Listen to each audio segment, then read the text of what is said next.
So, channel updates, news, information, things to come. Keep an eye out for it, and I look forward to more broadcasting.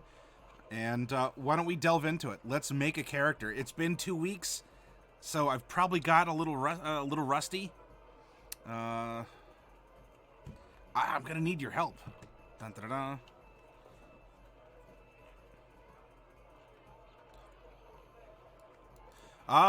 Coffee Cat's birthday is a day of fry.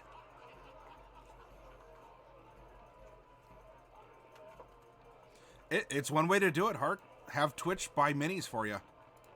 It absolutely works. Nelshir, welcome. We are just getting going. As you can see, we have our source material. Some of the major books. We're not going to be drawn on Xanathars. This was for some other reference here. Just stopping to say hi. So hi, Emmy Rabbit. Hey, thank you so much. Thanks for the stop-in, and thank you for continuing subscription. That means an awful lot to me. And of course, your all subscriptions go to buy boxes for the monthly mini raffle. And that is going to be for July. That is going to be the 17th. So July 17th, around 11 p.m. Eastern, is when we are going to have our... So next week is when we're going to have our miniature raffle for the month. The vacation was pretty much me just not broadcasting, but still doing everything else. So, I mean, it was a break, and I did get things done that needed done outside of like the immediate channel maintenance, and also set some gears in motion. So once more, I'll put the there we go. So we have some machinations going on.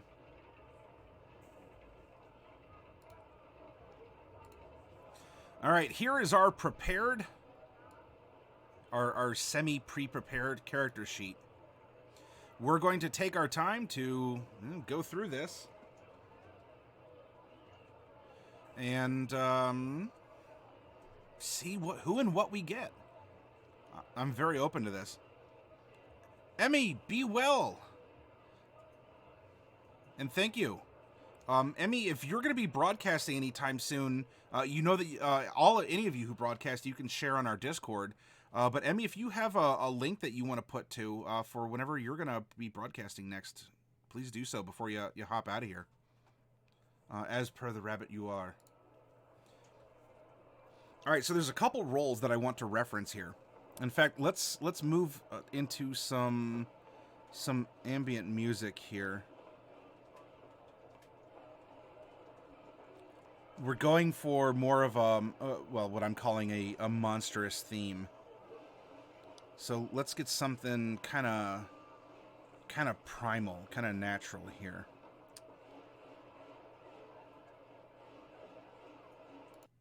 This'll work.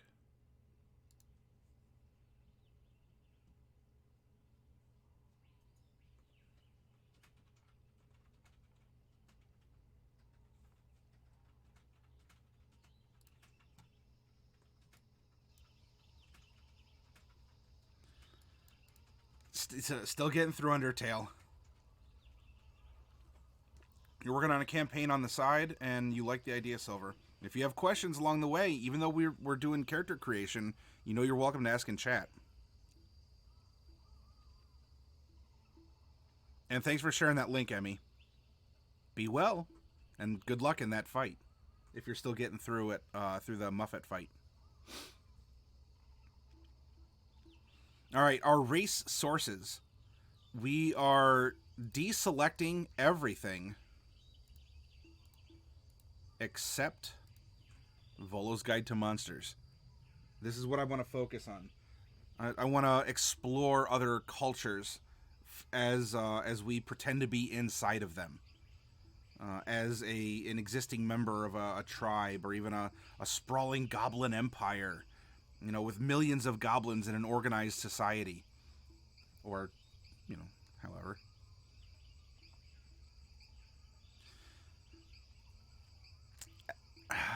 You know, I think we'll use the balanced odds because the alignment chart, especially with what we're going to consider. In fact, this we'll use this, but I'd like to consider what's good for a character may not be good for another character, or, pardon, from one society to another. And if we're going to be featuring this societal discovery, this racial exploration, the comparison of societies and philosophies and ideals, we'll roll for how the character expresses him or herself. But I always want to have that be known as we're creating these societies as represented by the character. Are they a deviant because they don't want to eat certain foods? They don't want to take prisoners of war to use as slave labor. Even if the societal policy is, we captured you and it's only fair that you give us 3 years of work and then we'll return you to your people or something. That way, in these cultures, there's a prize to take, but there's also an honor and the knowledge that the people will be returned after providing a service almost keeps the engines of war or this kind of strife going, because each of these conflicting societies has this pool of prisoners who's working to build each of the societies. And that could be an interesting avenue to explore over the course of an adventure, too. Our background sources, we are going to stick to the player's handbook. Volos doesn't have backgrounds. Well, you know what? You know what could be interesting? Nah, you know what? We'll focus on Volos for the races. As for the backgrounds, why don't we just open it up?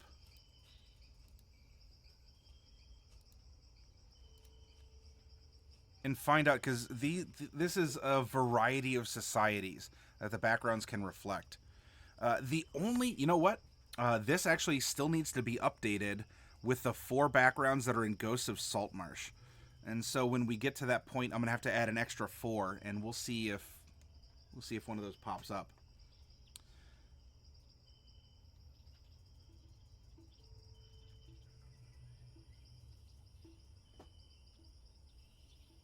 All right, I think we're good.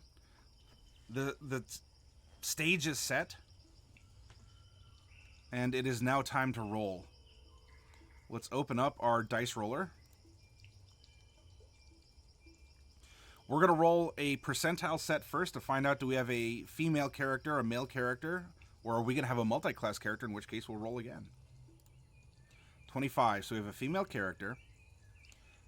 And there are 13 different races in Volo's guide. So we're going to generate a 13-sided die and roll it. 4. We have a goblin. All right, we have a female goblin. Now we're going to roll percentile again, and we're going to find out, how does she express herself through her alignment. We rolled a 4. We have in this goblin's society, this goblin is lawful good. So she is more structured. She tends towards organization. She tends towards planning and some sort of a regimented lifestyle. And in her own cultural norm as a goblin, she is more selfless than others would be, hence lawful good. At which level are we going to generate this character? Let's roll a percentile. I rolled a 27, so we are going to manufacture a level 7 character, a level 7 goblin. That means, well, we're almost at level 8 to get 2 stat bumps. But we get our level 4, and I'm going to roll a percentile and find out, are we going to take the stat bump at that level, or are we going to take a feat instead? 72. It's close, but we're all natural. We're gonna take the stat bump. Go back to our character sheet. So we have a female goblin. Goblins are small, SMOL. Lawful good. Level 7. So far, so good. Not the brave. Is this a critical role character? You'll have to forgive me because my knowledge of that is very shallow.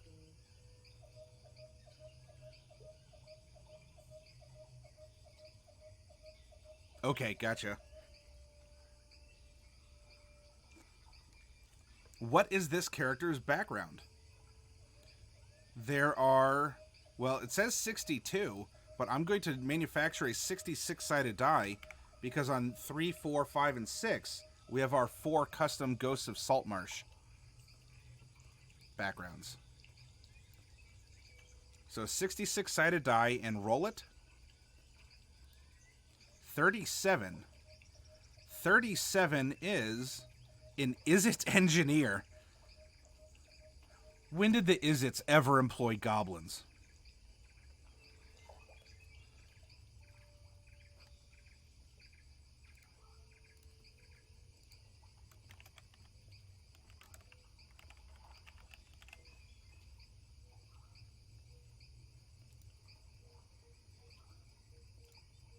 Now, for the class, we get this big magical golden D12 button right here.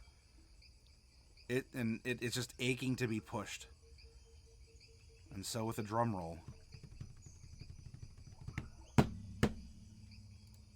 10. A sorcerer. That works. It's a D6. Storm is represented in 2 different source books, which is why it's here. So I'm actually just going to roll a D5. 2. Draconic Bloodline. All right.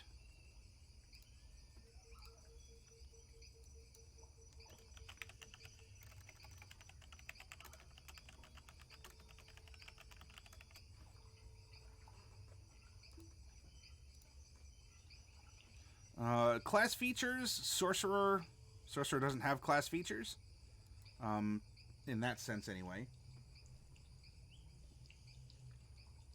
And so, we come down in our menu and find Goblin to load in the stats. There we go. Goblin.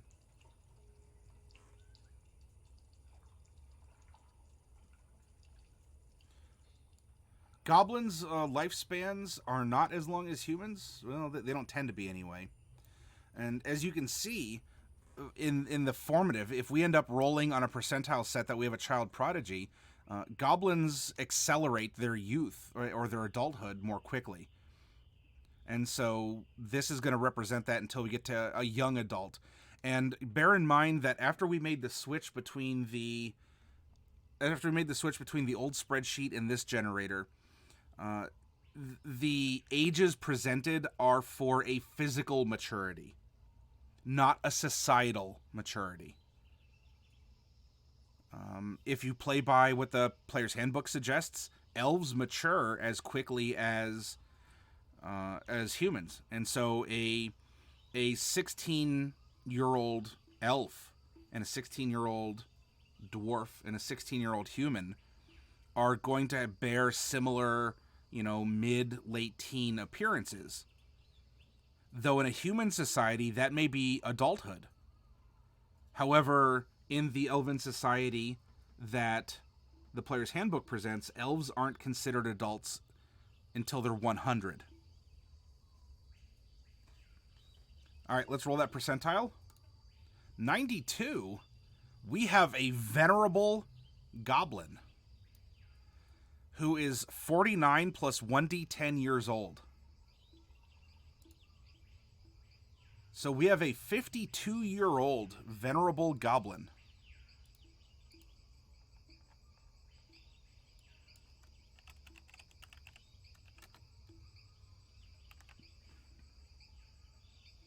A goblin's base height is 3'5", with a height modifier of 2d4.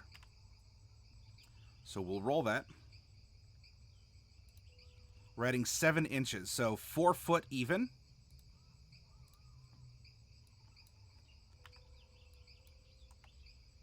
Now, if you do ever want to play an older character or a younger character, feel free to modify the height and weight blocks.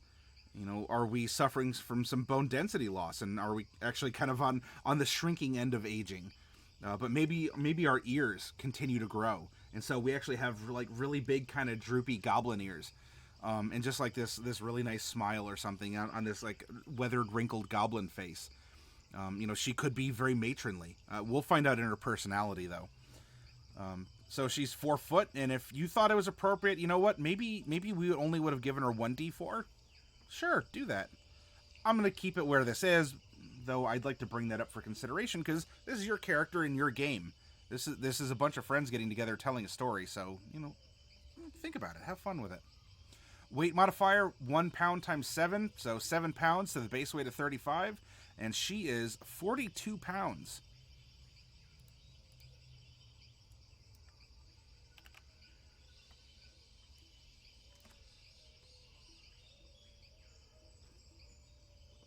You didn't see what coming, Silver Pirate?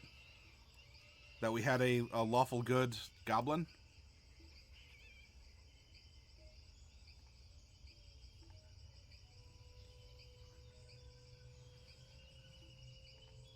You think well, she's probably a stout gobbo.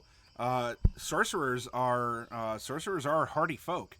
The magic coursing through them tends to bolster their body. All right, so next what I'd like to do is go into the Guildmaster's Guide to Ravnica. And I do this because I want to know who she is first before I look at what she is as a goblin, right? A goblin's going to be a goblin in physical, you know, in most physical representations. And we could always add a scar, make her wrinkly, give her different colored hair, and that's fine. But this is her life, her story. This is who she is, what she's done for a job, as a hobby, as some sort of major influential aspect on her life.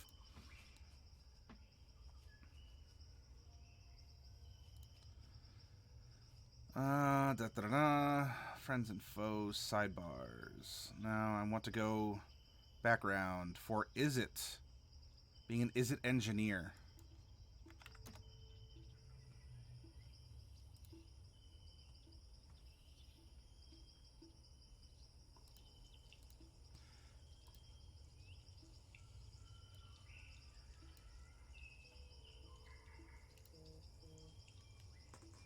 All right.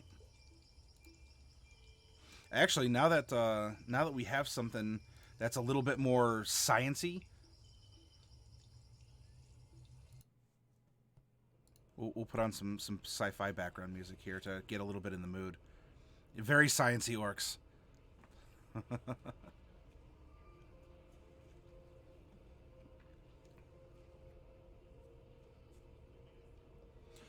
Derek, you said, I was thinking of running a story where sorcerers were being kidnapped to become living magic batteries.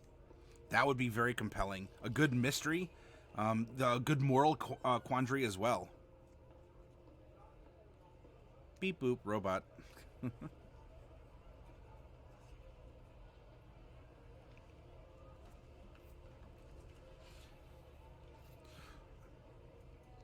Being an Izzet engineer, at least by mechanical name in the Guildmaster's Guide to Ravnica, she doesn't have to be from Ravnica, but this is going to give us a template for someone who shares this lifestyle or profession or set of hobbies. She's going to have skill proficiencies in, I'm going to scoot this over, Arcana and Investigation. Choose one, Draconic Goblin or Vidalkin. Well, she does have the Draconic Bloodline. That is going to give her Draconic anyway. She's a goblin, so she speaks Goblin. And so what we can do is, we'll put common, Goblin. Everyone gets common. So Goblin, she will get Draconic, and then kind of one other. Maybe we can end up assigning that to be the language of someone else that's in her party from a different society, as they all go out exploring to find this settlement of what are these weird elf creatures, or these humans, or these dragonborn, and who better to investigate the dragonborn than someone who carries their blood. We'll have tool proficiencies in some kind of an artisan tool. We can roll that randomly, but as we discover more about her background, maybe that will lead us in a direction where she seems more like, yeah, you know what, I'm an alchemist, or I'm a potter, or I'm a clothier, a leather worker, something along those lines. So we have this placeholder for an artisan tool of some kind. We're going to get some equipment. We're going to get some kind of an insignia showing our station, maybe our pedigree with a diploma, you know, a particular, something that we wear, a cap or an armband or something along those lines. Orcs is a haberdasher. Silver Pirate, you're getting a Mad Wizard vibe. Hey, Tesla. A Goblin. We're going to get a set of artisan tools, reflective of our training. The charred and twisted remains of a failed experiment. So, we'll put a sample of our skills in quotation marks. Carry around, again, it's like carrying around proof that, you know, we are capable of doing what we say we are.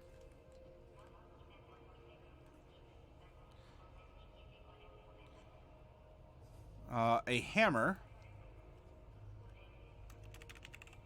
A block and tackle, because you always should be ready to apply, you know, force and pulleys and leverage. A set of common clothes.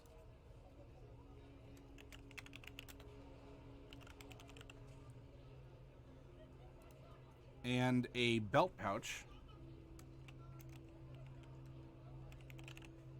with 5 gold pieces in it.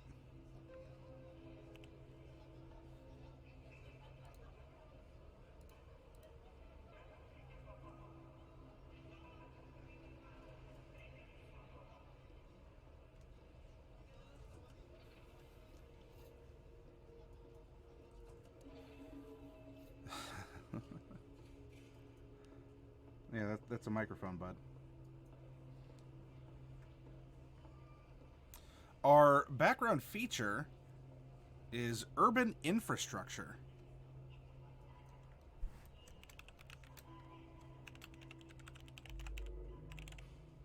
The popular conception of the Izzet League is based on mad inventions, dangerous experiments, and explosive blasts. Much of that perception is accurate, but the League is also involved with mundane tasks of construction and architecture, primarily in crafting the infrastructure that allows Ravnikans to enjoy running water, levitating platforms, and other magical and technological wonders. You have a basic knowledge of the structure of buildings, including the stuff behind the walls. You can also find blueprints of a specific building in order to learn the details of its construction. Such blueprints might provide knowledge of entry points, structural weaknesses, or secret spaces. Your access to such information isn't unlimited. If obtaining or using the information gets you in trouble with the law, the guild can't shield you from the repercussions.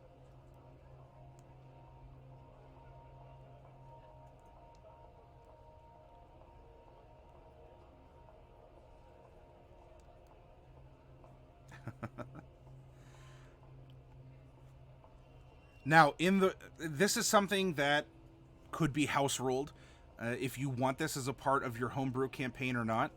In the Ravnica setting, by being a part of a guild, you get an expanded spell option through these guild spells. And I would imagine as a sorcerer, most if not all of these spells already appear on the sorcerer list. Though, if it didn't, for example, I don't know, maybe I'd have to double check. Maybe rope trick isn't a a sorcerer spell, because we went through this training, because we went through you know, the process of being employed, receiving an education or other benefits through membership. This could be instilled on us. Something to consider. Now, in my games, rope trick I usually don't allow, and some other extra dimensional shenanigans like bags of holding and whatnot. But you know, details. Maybe this goblin really wants rope trick and finds it very useful. But that's something to throw out there, something to think about.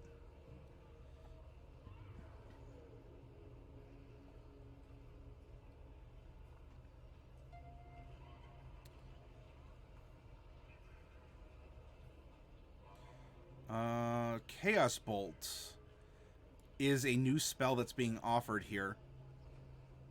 You hurl an undulating, warbling mass of chaotic energy at one creature in range. Make a ranged spell attack against the target. On a hit, they take 2d8 plus 1d6 damage. Choose one of the d8s. The number rolled on the die determines the attack damage type.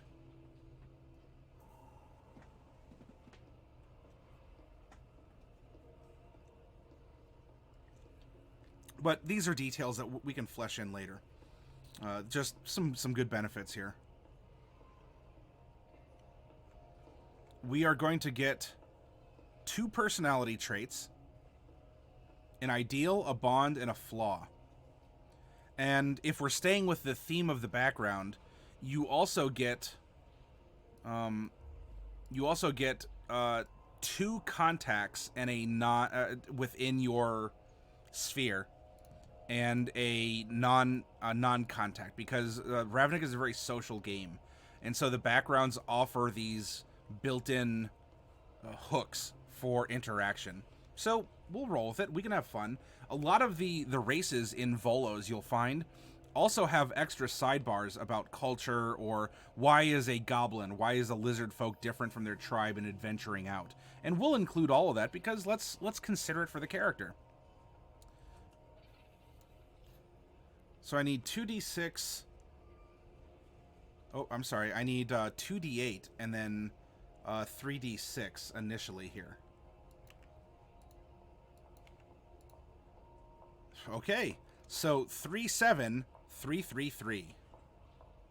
I hope you all remembered that. 3, 7, 3, 3, 3. And we're going to put contact 1, contact 2, and I guess we should put non-guild contact. And we can use the concept, we could have her be a part of a guild for sure if we wish. I'm going to put this here just to keep things simple.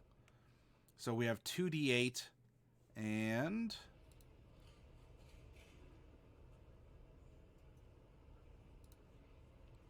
1d10. 2d8. Whoop, that was a little bit off the... There we go. 2d8 and 1d10. So 3, 5, and 9, respectively. 3, 5, 9. Now it is time to read the results.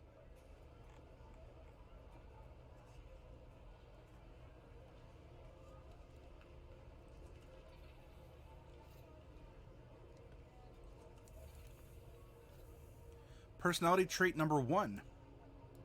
Well, her first is actually number 3. It's not magic. Or anything, really. If you do it only halfway.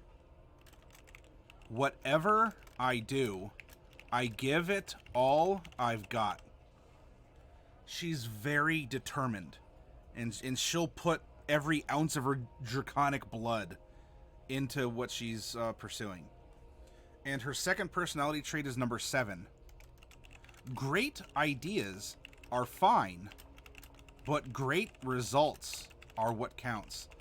This is probably what led her to be a very structured individual. Even if we want to say that the rest of Goblin society is more, whimsical, willy-nilly, more chaotic, if you prefer, she is coming across as more of a no-nonsense type person. But there's more to come. Let's read our 3 threes. For an ideal, a bond, and a flaw. Ideal 3 is discovery. Every experiment has the potential to reveal more secrets of the multiverse. Big thinker, and she's looking for opportunity. That's probably why she works so hard. Now, these are my impressions. If you have other thoughts for the character, for interpreting these different points to consider along the way, throw them out there in chat. This isn't my character. This is our character. We're building her together.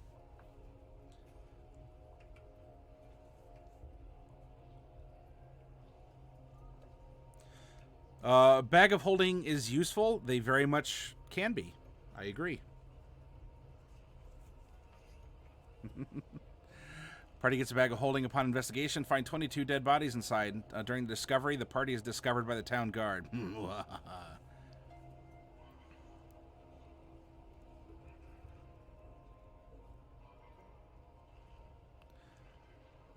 I'm not sure I understood what you're saying, Silver.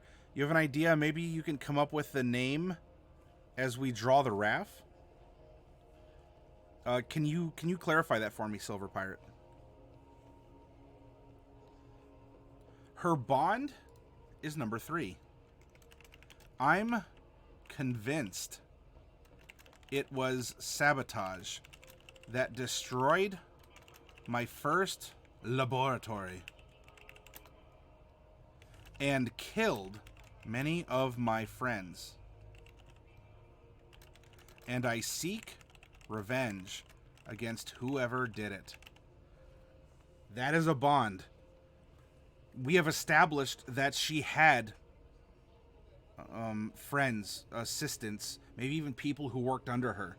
That there was a lab that she might have even been managing, or a supervisor, someone there, if not, on the factory lab floor, building and experimenting herself.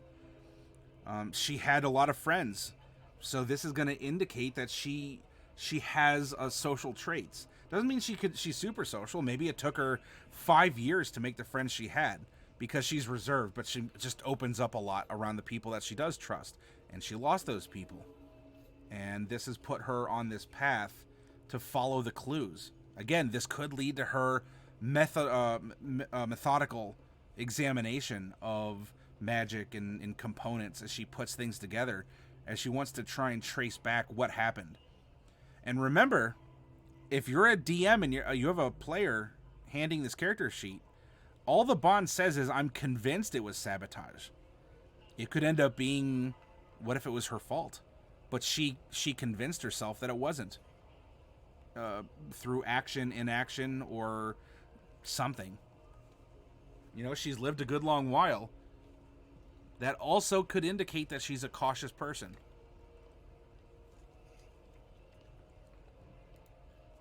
And her flaw is number 3. Nothing is ever simple. And if it seems simple, I'll find a way to make it complicated.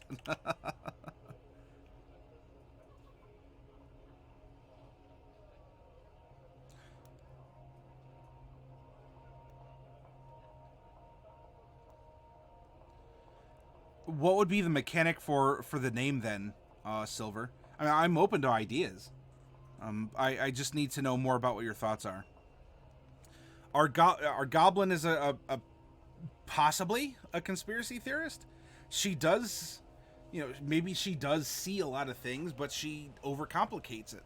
And, she wants to make a better mousetrap with 100 moving parts instead of, the spring, the snap, and the little plank of wood on the bottom.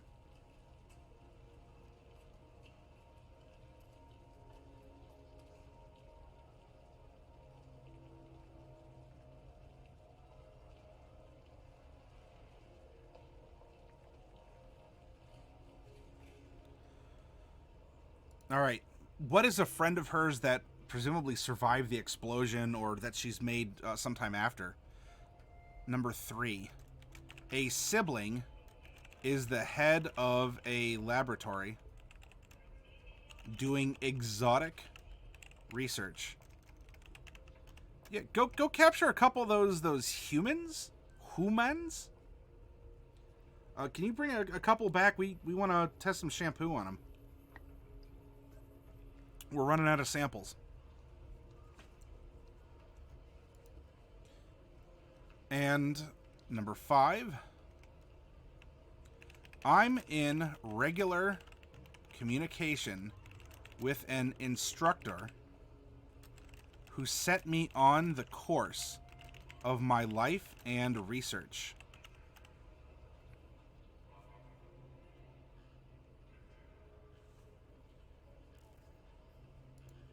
The world is coming alive and we're only partially done creating our first character. I'm imagining in Derek's mind, he's already making that kind of squish spider diagram of the bonds and the lines traveling between. Okay, so we have our character, then we have this instructor, now we have a sibling, we have this factory as a location, and everything is kind of weaving together here. And this is just one character. She hasn't even been attached to anything else, so she's one planet with several moons orbiting her, let alone as we make this solar system of characters if we were to make a character map. I got you, Derek. Dusk Fae Druid DM, thank you very much for the follow, and welcome aboard. I hope that you've been enjoying our character creation process and our thoughtfulness in trying to bring these characters to life from nothingness. Now, our non-guild contact is number 9. A former attendant from the same laboratory ran off to join the, and we could kind of put it in brackets here, Celestia, or some equivalent. And we get into a big argument every time we run into each other. Wouldn't that be fun if we ended up getting a Celestia in the party? By the random roll of a Celestia guild member, or that's just who one of the other player characters is, and that's the connection between the players. You know, we're forming the bonds in our minds as we're creating this character. Yeah, thank you. Welcome. Have a seat. You know, pull up a chair. You're sitting at a table in a board game store. We're very friendly, and we're having table talk. We're imagining. We're laughing, sharing stories. And if you have any that you want to share, I mean, I see the DM in your title, so I'm imagining you're no stranger to running D&D, let alone perhaps some other fantasy games. If you have any insight you want to share, or a suggestion, just because you followed right now doesn't mean that you can't participate in the character that we're putting together.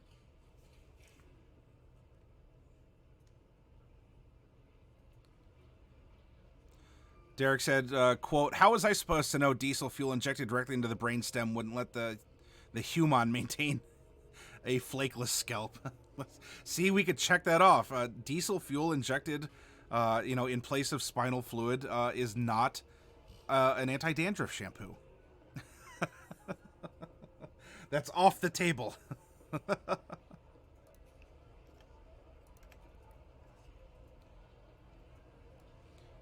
So without looking at Sorcerer, Draconic Bloodline, we haven't even looked at Goblin stuff. I would argue we have a character already made. We can look into her past. We can see the methodology of her thinking. We have an idea for the life that she's led. You know, she's exceptional in age, because for a goblin, she's lived to be 52. Especially if she is a scientist of some kind, working with who knows what. And in fact, if we really wanted to, if we're a researcher here, then there's some extra benefits as we're working our way up. And, what rank would someone like this be? A researcher or a director or something along those lines. you know, due to her, if not her level, because level's not always the best way to measure things, due to her age and her disposition. If she was a director, especially because she's lawful good, so she's methodical, she's organized, she definitely sees, she's not afraid of complex problems. So for this, I mean, I'm not going to worry about this. This is all more stuff that maybe we could talk about later if we really want to. But all of this information is here in the Guildmaster's Guide to Ravnica, and you could build some very deep inter-guild connections between each other here.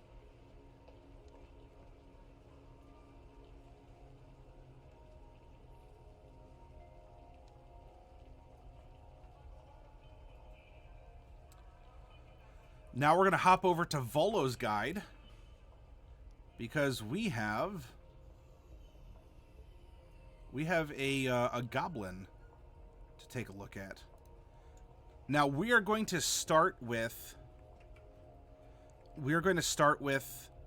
the basic stats, and we can dip back into the section in Volos that discusses Goblin Society, and we can pick and choose now. We have these elements from Ravnica. They're laid out for us like a buffet.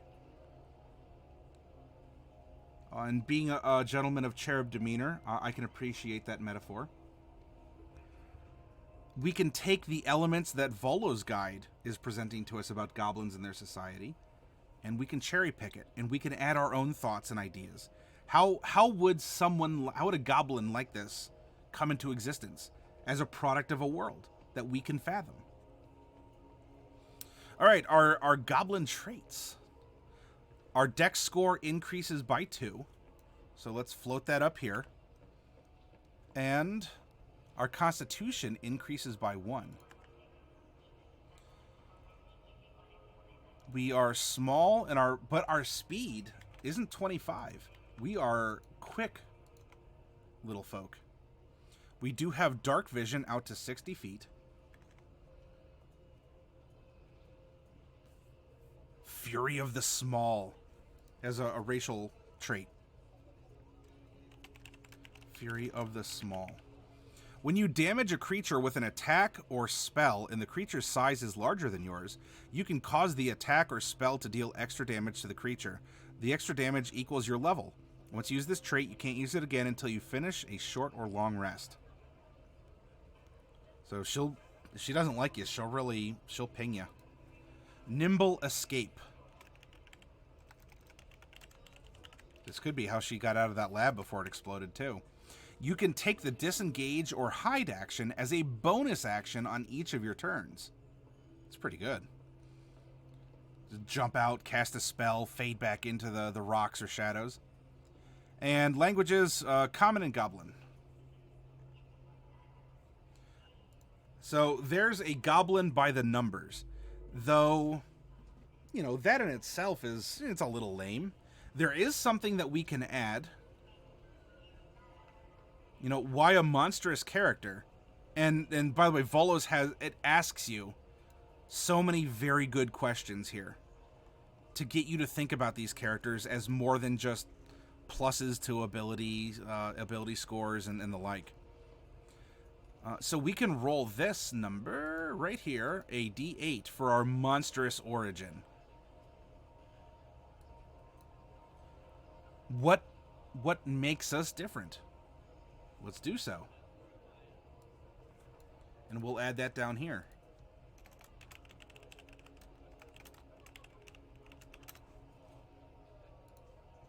One D8. We rolled a 5.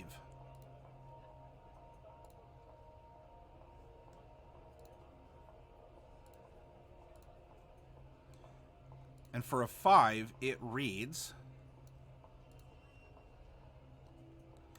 You received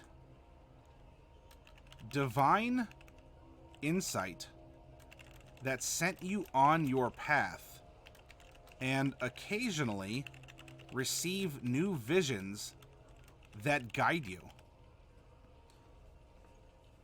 What I enjoy about the prompts that are brought up in this process is we can take them quite literally if we would like to, or we can take the spirit of it and shift it around. Here's a good example. We have a lab worker. What if she was working with a dragon, willingly or not, and she ended up experimenting on herself, infused herself with the dragon's blood, and developed magic. And now that she has infused herself with this blood, this could even lead to her longevity. And she is naturally, maybe goblins in this world naturally die around 30. 30's old age, and not just because they might do something dumb. And so her lifespan is actually lengthened, and she shares a connection. So instead of divine insight, we have draconic insight from the host of the blood that flows through her body. And in fact, because her body is going to be changed by this blood, what if, she might be looking a lot like a kobold. In fact, wouldn't that be interesting? You as a player sit down and describe your character. Right? Kind of long, somewhat floppy ears, a bunch of scales. But, very old and wrinkly, so people might be more forgiving on that. Small in stature. Seemingly loves dragons. Oh, that's a kobold, all right. You're a goblin this whole time. I don't know if that would be a huge reveal. Would that be something like, this whole time Mordecai in the Tuesday game has been an Aasimar instead of a tiefling. Le gasp.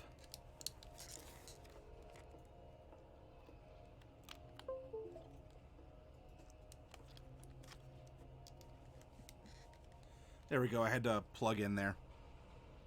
Your kneecaps look really tasty. Hey, Josh, the NES nerd. Welcome, welcome. Good to see you again. Search the room for anything out of place. Goblin hidden in plain sight. Yes, just as planned. I'm all for reskins. And hey, what's even to say if this happened in her youth?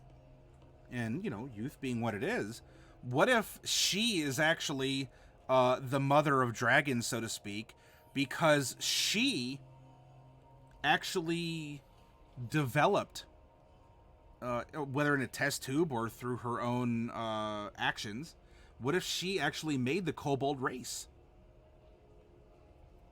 Something to think about. She is the primogen of kobolds, and she's a goblin. It's just that, in the lab there's a little oopsie doodle, and she accidentally ate a dragon.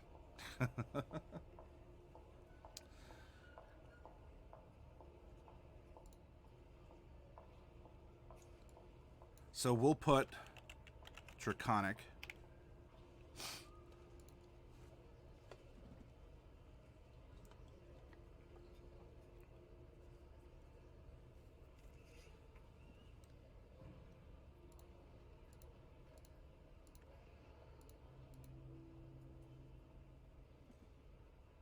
Probably during the experiment, injecting diesel fuel into humanoid brain stems, looking for a cure for dandruff.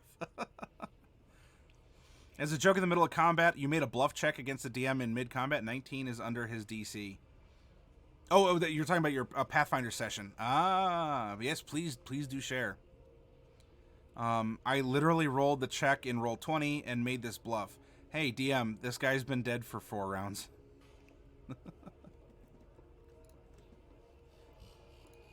So now that we know that we have a goblin, what are we going to do with the goblin?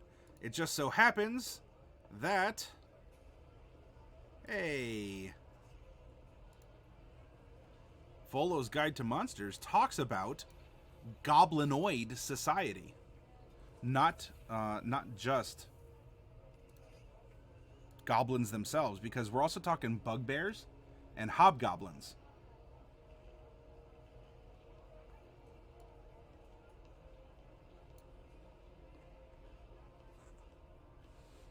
And there's a lot of fun things. You want to create a... so that's gnolls, I'm sorry. Goblinoids here.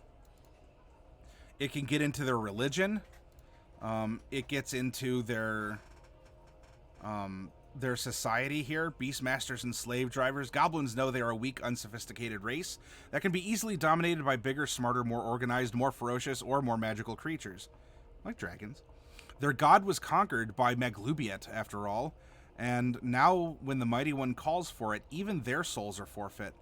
It is this reason that drives them to dominate other creatures whenever they can. For goblins, life is short. Now, we can ask ourselves, do we want this? Or ask our DM if we're role-playing as players. Do we want to have her come out of these more primitive and humble societal beginnings?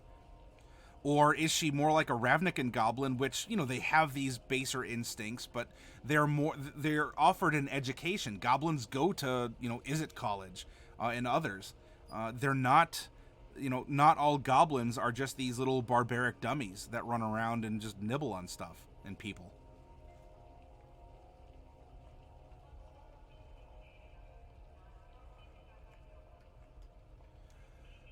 You know, if we stick with aspects of this, a goblin tribe is organized in a 4-tiered caste system and made up of lashers, hunters, gatherers, and pariahs. The status of every family in the tribe is based on its importance to the tribe's survival. Families that belong to the higher ranking castes keep their status by not sharing their knowledge and skills with other families, while those in the lower castes have little hope of escaping their plight. Oop, I accidentally highlighted. I'll take that back. There we go. This could end up being, this could be our replacement for guild. You know, what if it's Izzet family? And, you know, of course, we replace Izzet with whatever goblin name that we want. And so all of this is more a result of her family is a learned family and has this influence and has these resources to put to use because their society is built on, you know, proving themselves and bullying others. And that's why goblins could make really good tinkerers, especially for war magic and war machines, and you know, try to outdo each other. So you know, the Johnson family of goblins on the corner, you always got to try and keep up with them because they're gonna have the flashiest stuff. They're gonna have the most advanced stuff. They're gonna have the cutting, bleeding edge, maybe literally stuff as well. And so if we take this as an example and take it out of the kind of Western European medieval, like living in forest and, you know, they might be able to like steal armor and slap it on themselves and use a pointy stick and hopefully with the pointed end towards the enemy, you know, kind of hunting and gathering. This kind of a survival, this kind of a structure, this communal lifestyle in a sense, led to acceleration and survivability. And so goblins could very much be an emerging force, especially with how quickly they can mature physically. You know, with how fast they could reproduce. You could have several generations of a goblin family living in one house or warren or whatever you want to describe it as. And so there's a tremendous amount of competition because the population just continues to grow. Unless, you know, something happens. And maybe that sort of competitive aspect to their society is a natural dampening factor on their rampant fecundity. Fecund. Fecund. That's not a cuss word, I promise.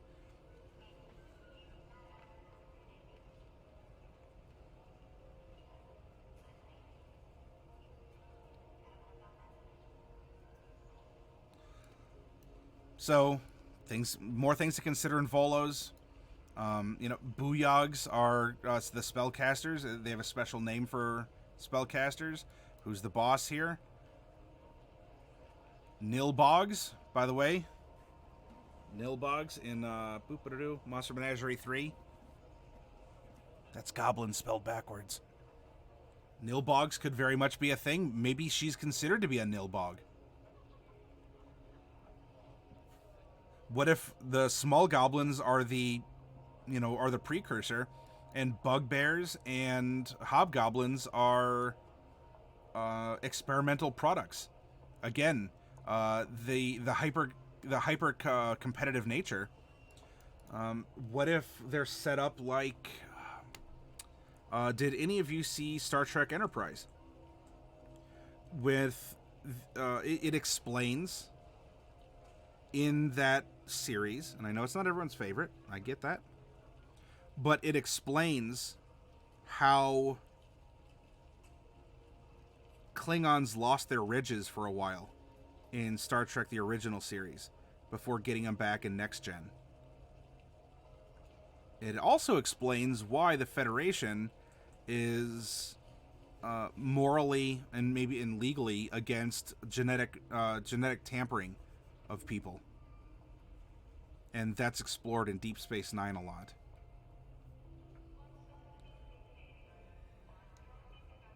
All right, they thought that they created a super soldier serum. You know, Captain, the Captain America of goblins, the Wolverine of goblins, and they made hobgoblins and bugbears instead. That could be very interesting to bring to the table. And you're having this is a whole world that we're now conceiving right now. In PG-13 terms, we're conceiving it online in front of an internet audience. We're building lore and history, and this is also explaining more about the world that could produce a character like the one we just rolled up. Exactly. Genetic engineering for war, what could go wrong? Gul Dukat, hands down best character in that whole series. And Coffee Cat also agrees. For any of you who don't know, that is, I was about to say a Romulan. Don't strike me. A Cardassian who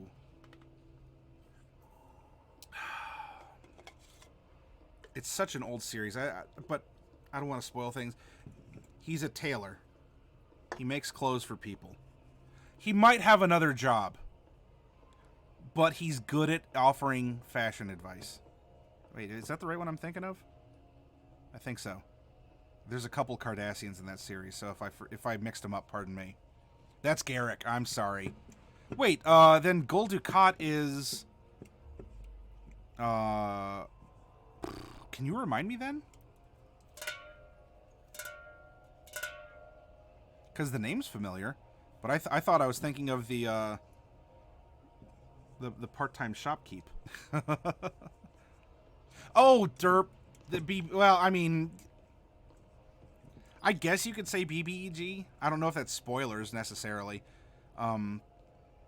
Okay, yeah, there we go. Cisco's Cardassian nemesis. That makes sense.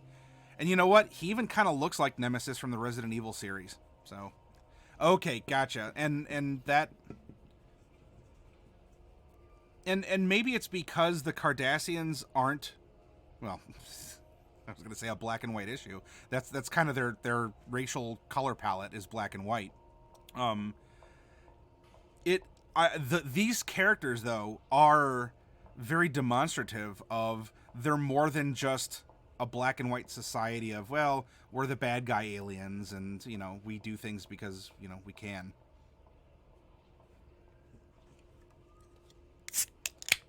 Any old who.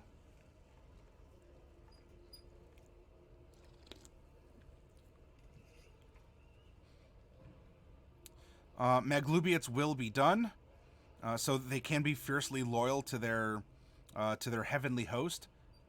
In this case, we could replace that with family. We could replace that with boss. They make the best workers, and she actually went and became a boss amongst other goblins or kobolds, if we want to go down that route too. No other god shall stand because their god has every right to bully everyone else's god until that one is left standing.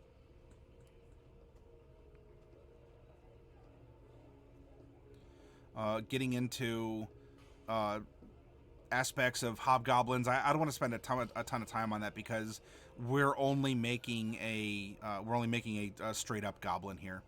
But there's so much information in Volos. If none of you have picked up a Volos yet, it's not needed to play or enjoy D&D. It's not a waste of money though if you had it to spend on another book. I'd recommend get Xanathars first outside of the core rulebooks if you're looking to expand. Volo's Guide has a lot of really good stuff for you as a player, and especially as a dungeon master. Oh, that's Hags. Alright, so there's one other thing that we can give her that would help her stand out.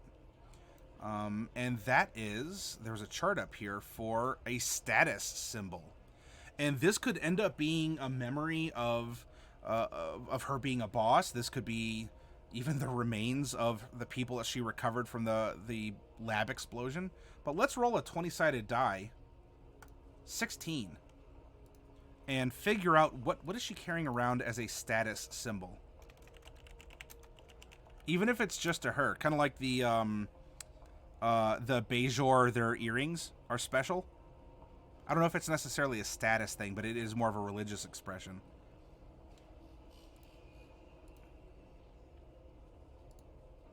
Number 16, Owlbear Feather Cloaks. So she has an Owlbear Feather Cloak. Or insert, you know, insert monster here. But an Owlbear Feather Cloak would be very interesting. And that could also get into the whole angle of genetic experimentation. I have an owl. I have a bear. Affront to the gods.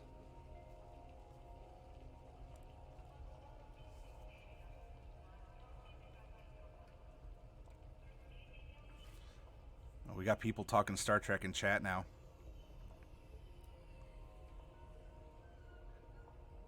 The Cardassians are at least fleshed out enough to make sense for what they do. They're in the wrong, but at least it's explored. At the end of the day, whoever has the biggest gun is the leader, says Silver. I've watched through the original series, Next Gen, all the movies, the first 2 seasons of Voyager, the first 2 seasons of DS9, and the first season of Enterprise. I've not seen the animated series or Discovery. Derek does not seem to be a fan of Voyager. But Josh counters and says, I love Voyager. And so does Coffee.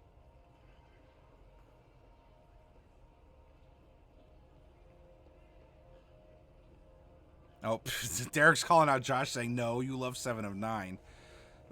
7 has a good arc, and she's intelligent, but personally I think Captain Janeway is cooler than 7.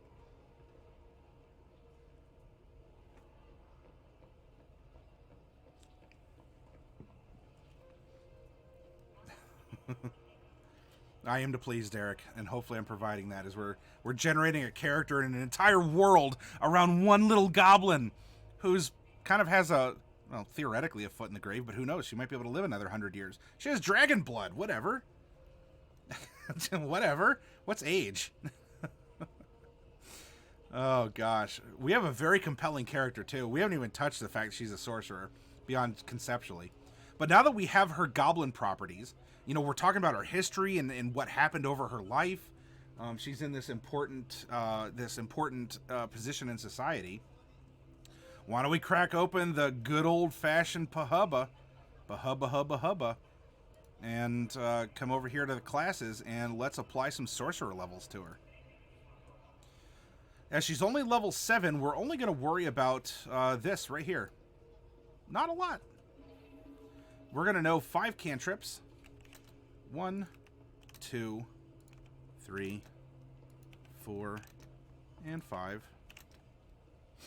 Our proficiency bonus is a +3. We're going to have, 7 sorcery points.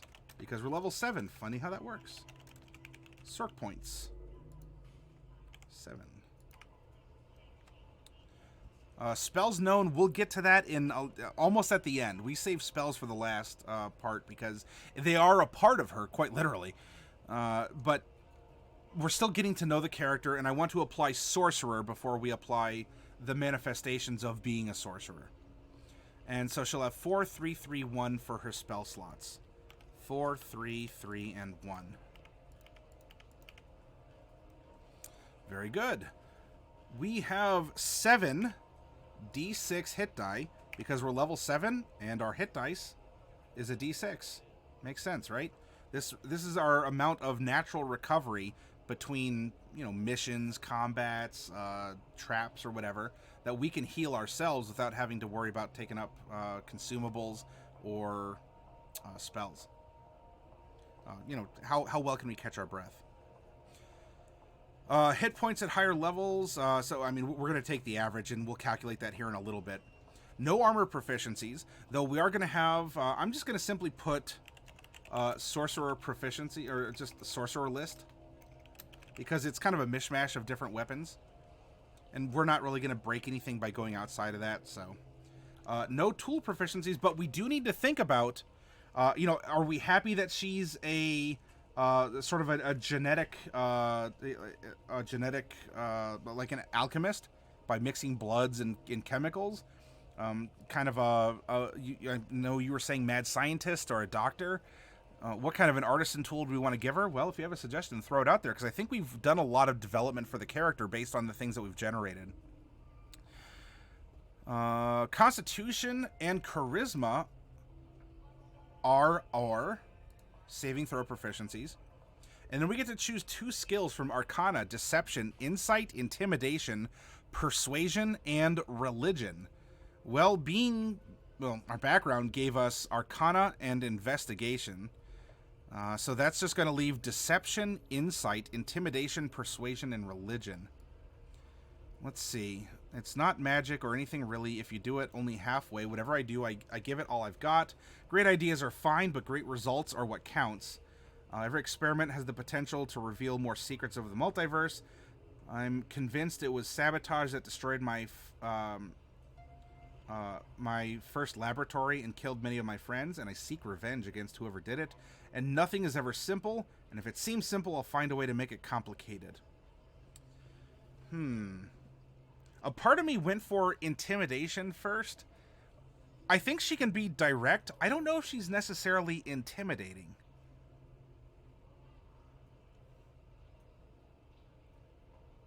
Yeah, Coffee. I saw those. After getting home, though, I didn't have the time to sit down and start addressing them before I ended up going live here. But have a good night, Coffee. Thanks for joining us.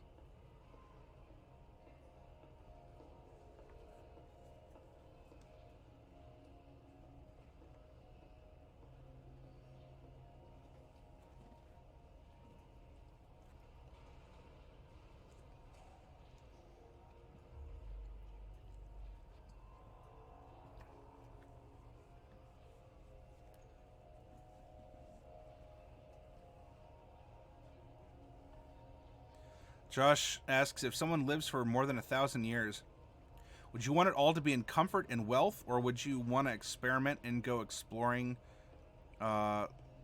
live someone, or you mean like live somewhere you weren't born to live in? Hey, that's a good thing to think about, Josh. Howdy, Osakachi, thrown in on the Voyager.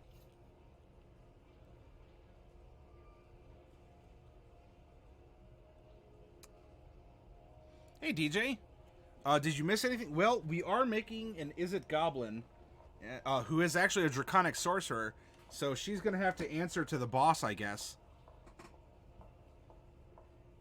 Which, hey, you asked me to bring Niv Mizzet to the channel. Here's Niv Mizzet.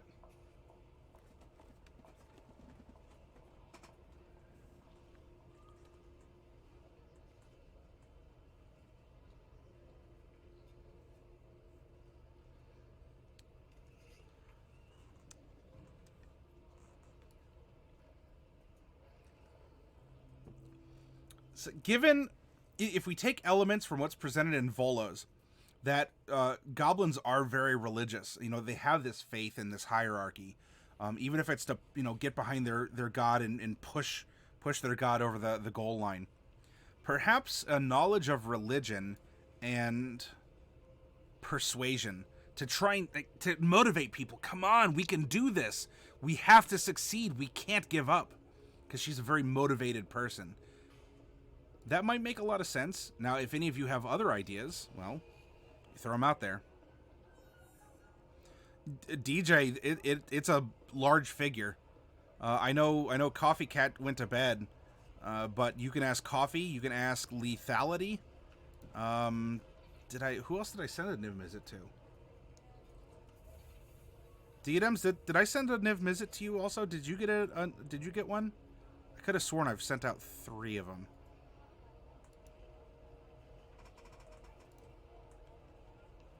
We're going to have some sample starting equipment. Light crossbow or any simple weapon. It's a mechanical device. She might be all for that, especially, oops, dart in your neck kind of a thing. Light crossbow, a component.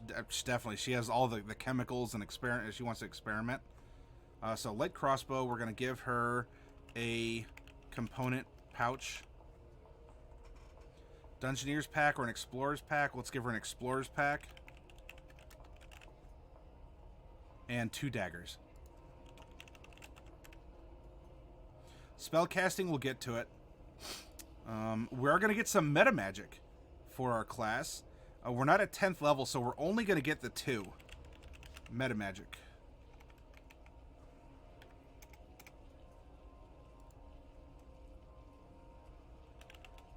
Level 3 and level 3 is where we earn those. And we'll consider this in just a little bit here. Well, you know what? We have her personality. We can do that now. She wants to... She has this great force of will. You know, whatever I do, I give it all I've got. And so I want to say something like heightened spell. You know, that forces a disadvantage on a save against her spell. And maybe something like empowered spell could be interesting, or twinned spell. And maybe that could reflect, you know, it says she has a sibling who's the head of a laboratory doing exotic research in something else. Is she a twin? And so this twin spell is actually a manifestation. So it's her presumably doing the work of 2 people with 1 spell, because she's able to split her spells off. What would make sense for her, right? We have a very determined, very methodical goblin here. What would she have developed through her mindset, her willpower, her body?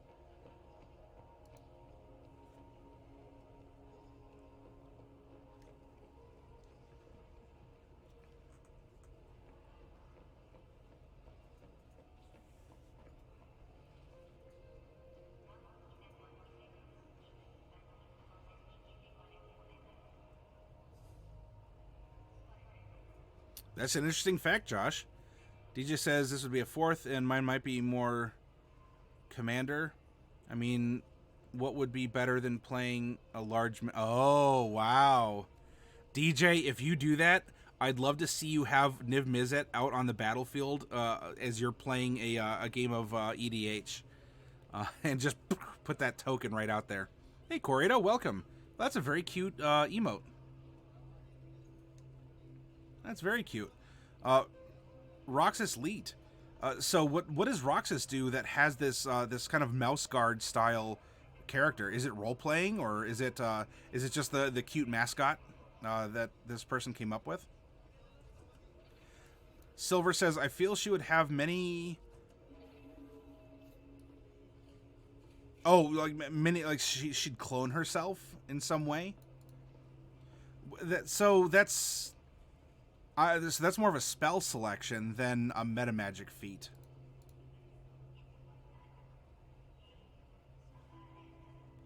Oh, okay, Corrida. No, that's I love that sort of organic growth. Okay.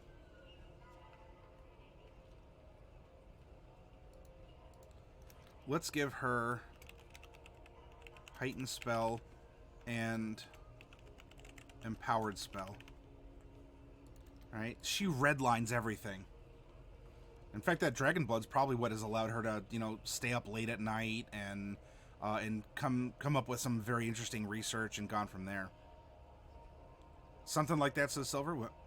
Well, you know what? As you role play through it, if I was your DM and you say, you know what, I really think that this character would have that, I would be open to allowing for that to happen in some way, given the circumstances, the participation in the story, if you really want to pursue that.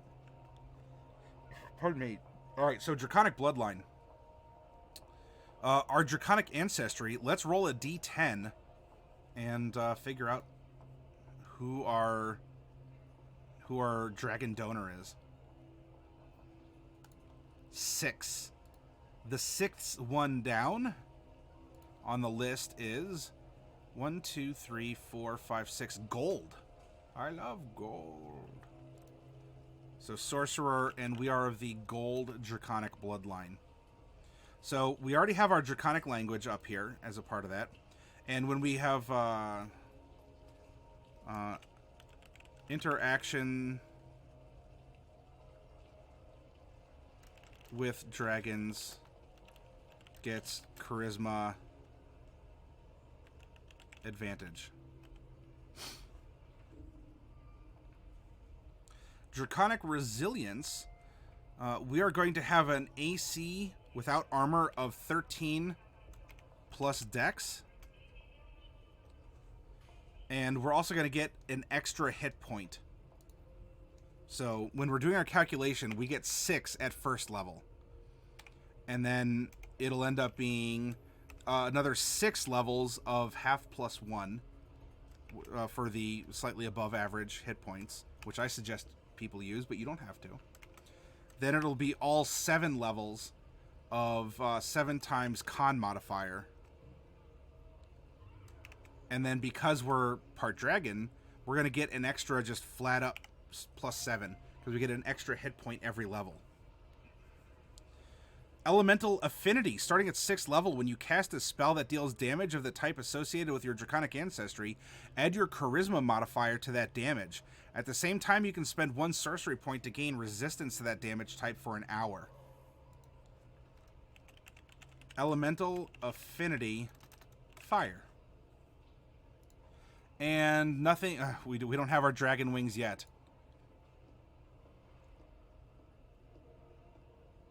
Excellent.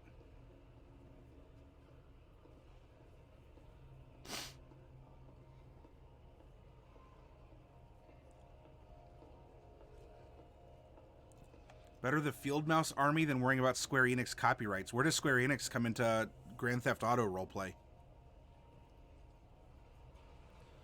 Corrida, I haven't, because I've. It's not that I haven't been on Discord, but I mean, if someone needs me, I was trying to answer some questions, but I'm only just coming back from a 2-week break. I didn't even run my Thursday game at the store while I was on vacation, quote unquote. Maybe a long time ago, a dragon died, landed right on top of her because the magic. Could you offer some more detail on that, Silver?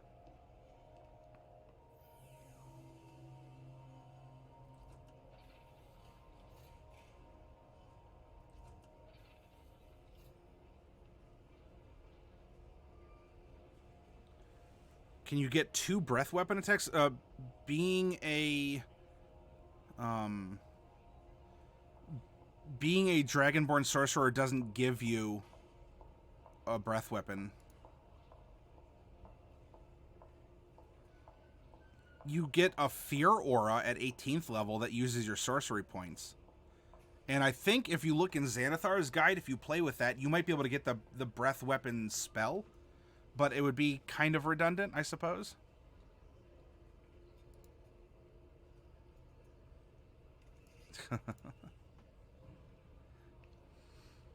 All right. We have our character. Now we just got to drop our standard array of ability scores and do a little bit of basic math, and we have an awesome, compelling first character that's going to act as a bit of an anchor point, or at least a point against which we can measure the other characters. So we have 15, 14, 13, 12, 10, 8, and we're going to get to add 1 ability score improvement, ASI, or stat bump to her as well. Charisma is her main, her forte as a sorcerer, and especially as someone, she apparently did have a lot of friends. She's lost them, and she's now sort of consorting with dragons, and she interacts with them, such as the point that she gets, advantage on charisma checks there. So I don't think it's too much of a stretch to say let's give her a 15 in charisma. From here,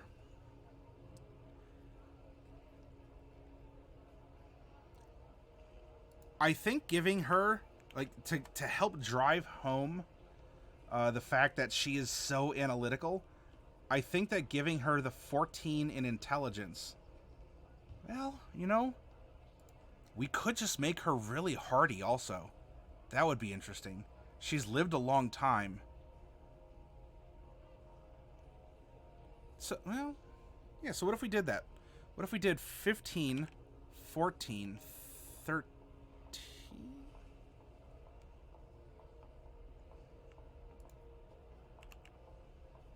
12,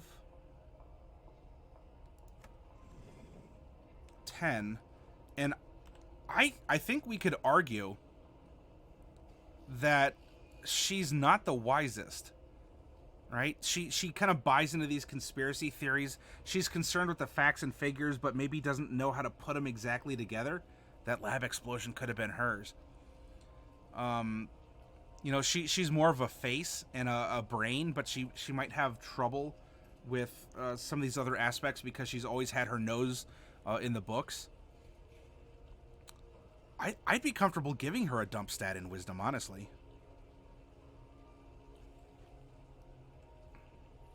You're liking this character, Derek? Awesome, I'm glad. And if anything's popping to your mind, shout it out. I mean, if a dragon was killed and fall right on top of the goblin... Oh, because she would have just, like, died but been suffused by dragon blood? I mean, we could say what are the odds, but what are the odds that anything happens in a game? It's a game, it's a storytelling, exercise.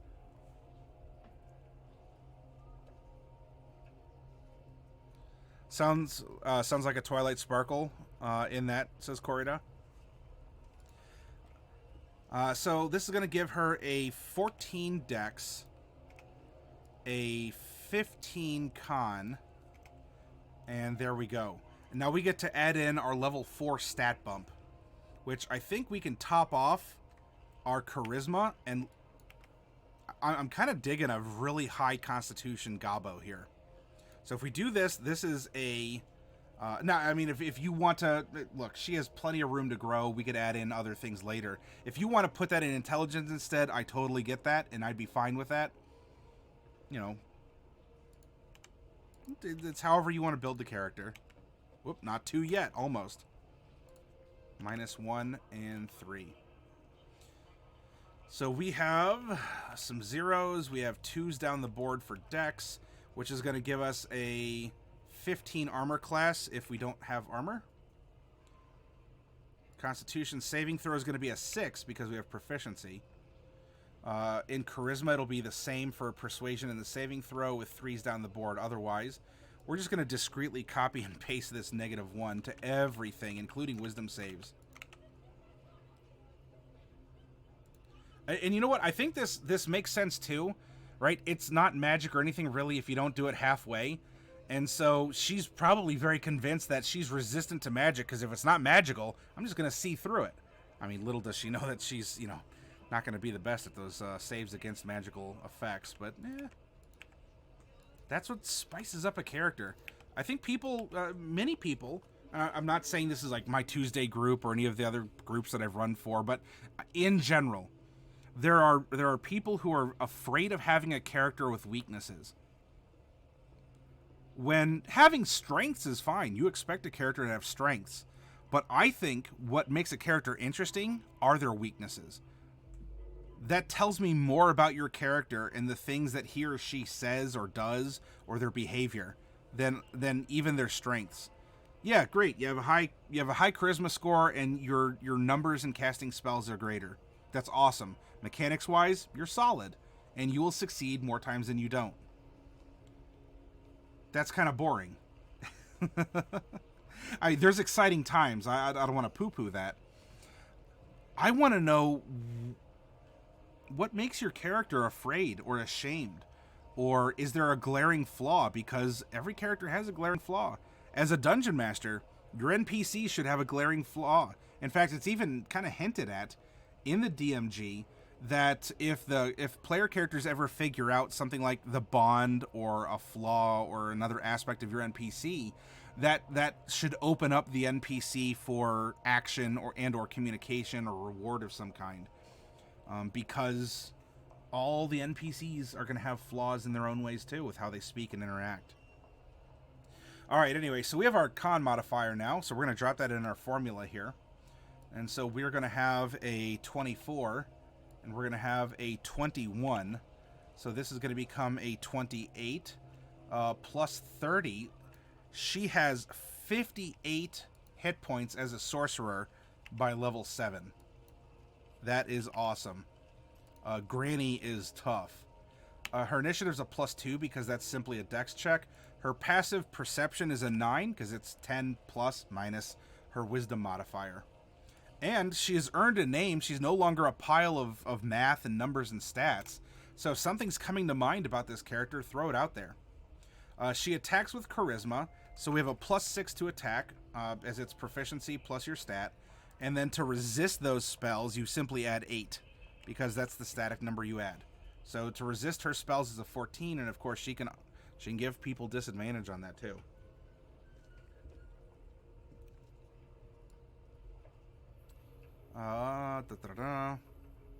Come down here, spell casting ability. We had a 14. We had a +6. Sorcery points 7 as we are level 7. And Sorcerer. We have 5 cantrips. And with the little bit of time that's left as we're finishing this up, we can talk about her spells later. I just want to slot in what's available to her. 4, 3, 3, and 1. And then as we look at her chart here, she starts out knowing 2 spells at first level. So level 1.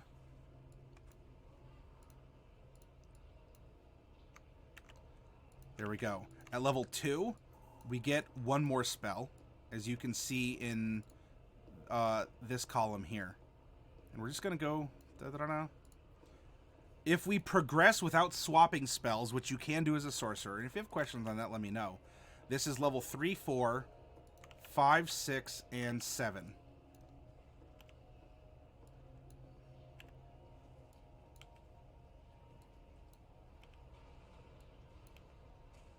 And there we go. And I want to remind people, if you are playing with the Ravnica rules in full, there are the expanded spell list offered by the guilds and whatnot. But I think we're going to take a break now. Take about 10 minutes, refresh ourselves, get up, use the restroom, get something to snack or drink on. And when we come back, let's make another character that in some way will, accent her. But will be his or her own character as we're continuing to draw on monstrous races, and let's explore it and build societies and build a consciousness and develop connections.